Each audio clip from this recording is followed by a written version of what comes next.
फुलवा लाल पेन्हनी सड़िया लेके थारी लाल लहनी अड़हुल फुलवा लाल लहनी अड़हुल फुलवा लाल पहननी सड़िया लाल पेन्हनी सड़िया आ लेके थरिया लेके थारी थरिया आ नाचब ओढ़ के चुंदरिया लेके थरिया थारिया लेके थारिया नाचब ओढ़ के चुनरिया।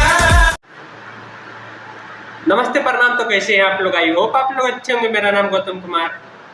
आज मैं एक ऐसे कलाकार के बारे में बात करने जा रहा हूं जो भोजपुरी इंडस्ट्री के सुपरस्टार किंग कहे जाते हैं। जैसे कि ये फोटो में देख सकते हैं। फोटो देखने के बाद तो कोई चेहरे के मुमताज नहीं है भोजपुरी इंडस्ट्री में। इनका नाम खेसारी लाल यादव है। इनका एक सॉन्ग रिलीज किया गया है नवरात्र के शुभ अवसर। ग्लोबल म्यूजिक जंक्शन से ये सॉन्ग रिलीज किया गया है जो अभी 15 नंबर पे ट्रेंड कर रहा है। जैसे कि देख सकते हैं ये सॉन्ग का टाइटल है लेके थरिया। ये सॉन्ग का बोल है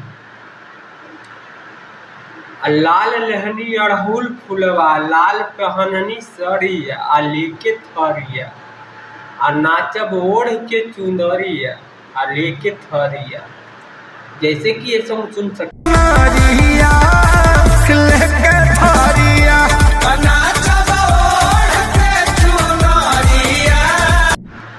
आई होप आपको सॉन्ग अच्छा लगा हो। अच्छा लगा तो लाइक सब्सक्राइब शेयर करें। मिलते हैं नेक्स्ट ट्रेंड सॉन्ग के साथ। तब तक के लिए बाय।